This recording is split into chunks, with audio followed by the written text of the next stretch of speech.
buenos días. Hoy vamos a tener la oportunidad de poder leer Nehemías 13 del 1 al 31.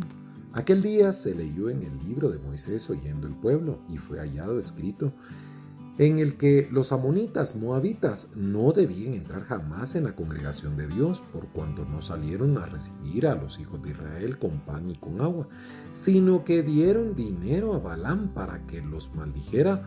Mas nuestro Dios volvió la maldición en bendición.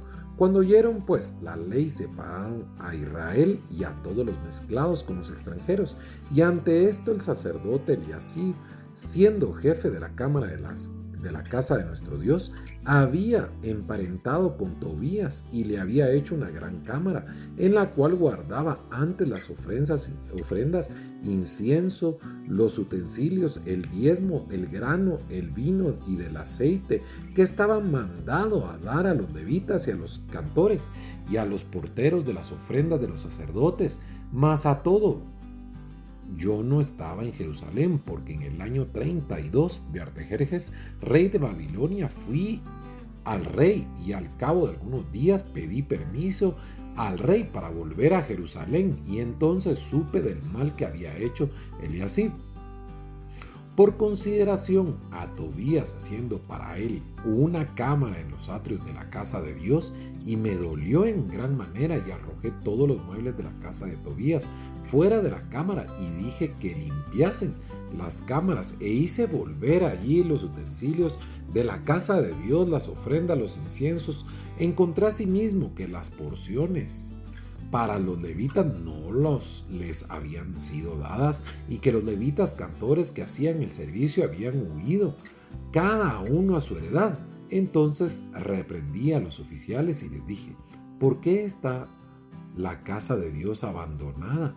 Y los reuní y los puse en sus puestos, y todo Judá trajo el diezmo del grano, del vino, del aceite a los almacenes.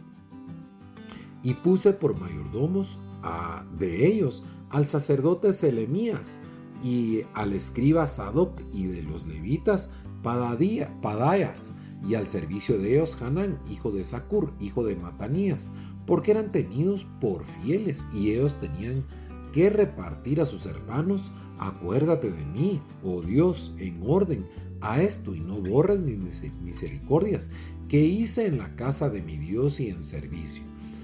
En aquellos días vi en Judá a algunos que pisaban en largarse en el día del reposo, y que acarreaban haces y cargaban asnos con vino, y también de uvas, de higos, toda suerte de carga, y que traían a Jerusalén en el día del reposo. Y los amonesté acerca del día en que vendían las provisiones también. Habían en la ciudad tirios que traían pescado y toda mercadería, y vendían en el día del reposo a los hijos de Judá en Jerusalén, y reprendían a los señores de Judá, y les dije: ¿qué mala cosa es esta que vosotros hacéis, que habéis profanado? Así el día del reposo no hicieron así a vuestros padres, y trajo nuestro Dios todo este mal sobre nosotros y sobre esta ciudad. Y vosotros añadís ira sobre Israel, profanando el día del reposo. Sucedió pues que cuando iba oscureciendo a las puertas de Jerusalén, antes del día de reposo, dije que se cerrasen las puertas, y ordené que no les abrieran hasta después del día de reposo, y puse las puertas a algunos de mis criados, para que en el día de reposo no introdujeran carga. Y se quedaron fuera de Jerusalén una y dos veces los negociantes y los que vendían toda especie de mercancía. Y les amonesté y les dije: ¿por qué os quedáis vosotros delante del muro? Si lo hacéis otra vez, os echaré mano. Desde entonces no vinieron en el día del reposo. Y dije a los levitas que se purificasen y viniesen a guardar las puertas para santificar el día del reposo. También por esto acuérdate de mí, Dios mío, y perdóname según la grandeza de tu misericordia. Vi asimismo en aquellos días judíos que habían tomado mujeres de Asdod, amonitas y a moabitas, y de la mitad de sus hijos hablaban la lengua de Asdod, porque no sabían hablar judaicos, sino que hablaban conforme a la lengua de cada pueblo. Y reñí con ellos y los maldije, y herí a alguno de ellos, y les arranqué los cabellos, y les hice jurar diciendo: no daréis vuestras hijas a sus hijos, y no tomaréis sus hijas para vuestros hijos, ni para vosotros mismos. No pecó por esto Salomón, rey de Israel, bien que en muchas naciones no hubo rey como él, que era amado de su Dios, y Dios lo había puesto por rey sobre todo Israel. Aún a él le hicieron pecar las mujeres extranjeras, y obedeceremos a vosotros para cometer todo este mal tan grande de prevaricar contra nuestro Dios, tomando mujeres extranjeras. Y uno de los hijos de Joaida, hijo del sumo sacerdote Eliasib, era yerno de Samblat horonita. Por tanto, lo ahuyenté de mí. Acuérdate de ello, Dios mío, contra la contaminan el sacerdocio y el pacto del sacerdocio y de los levitas. Los limpié pues de todo extranjero, y puse los sacerdotes y levitas, sus grupos, a cada uno en su servicio para las ofrendas, la leña en sus tiempos señalados, para las primicias. Acuérdate de mí, Dios mío, para bien. Mire qué impresionante, porque Nehemías primero estaba hecha a pedazos la ciudad y había que fortificarla a través de los muros. Empezó a llamar a todas las tribus, los colocó, leyeron prácticamente los mandamientos de Moisés que había dejado, y todos lloraban y se lamentaban de todo lo que estaban haciendo mal. En un momentito que Nehemías prácticamente no está y regresa a ver, ya todo era un desorden nuevamente. ¿Y sabe qué termina pasando? Como muchas veces nos pasa en esta época. Mire, a veces a lo malo lo llamamos bueno y a lo bueno lo llamamos malo.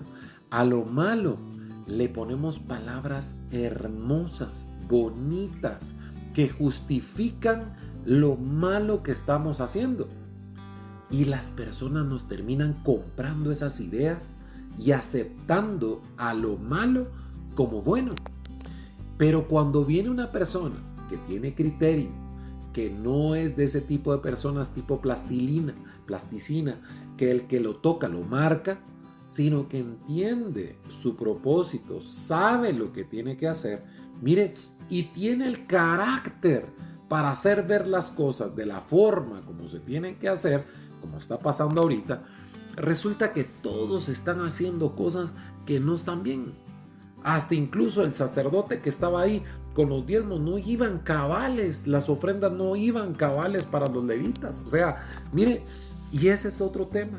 Cuando la cabeza está mal, todo el cuerpo está mal, todo el cuerpo, porque es un gran sistema que aparece, que todo tiene que estar en equilibrio y vinculado.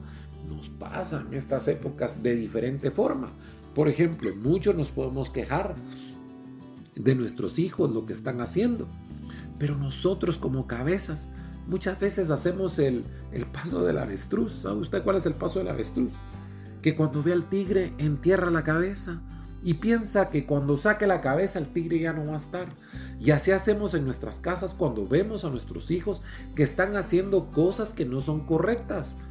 Escondemos la cabeza y pensamos que el problema no va a estar, y cuando venimos a sentir, el problema es más grande que lo que nosotros quisiéramos, y lo peor es que nos termina doliendo con las personas que más amamos.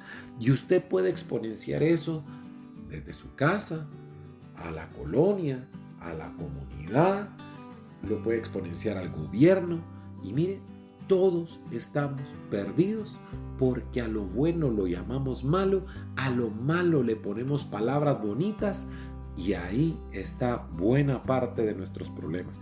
Y que cuando alguien nos dice las verdades, mire, nos enojamos, nos sentimos heridos, lastimados, ofendidos y con ganas de hacer problema. ¿Me entiende? Ese es el ambiente que actualmente tenemos, muy similar a lo que estaba pasando en este momento. Vamos a orar. Padre, te damos gracias, te pedimos perdón por todos los pecados, Señor. Así como dice Nehemías, Señor, acuérdate de nosotros, ten misericordia, Señor.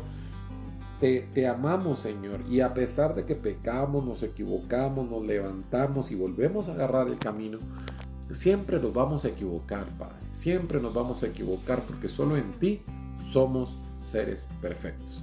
Te amamos, te bendecimos en el nombre poderoso de Cristo Jesús. Amén.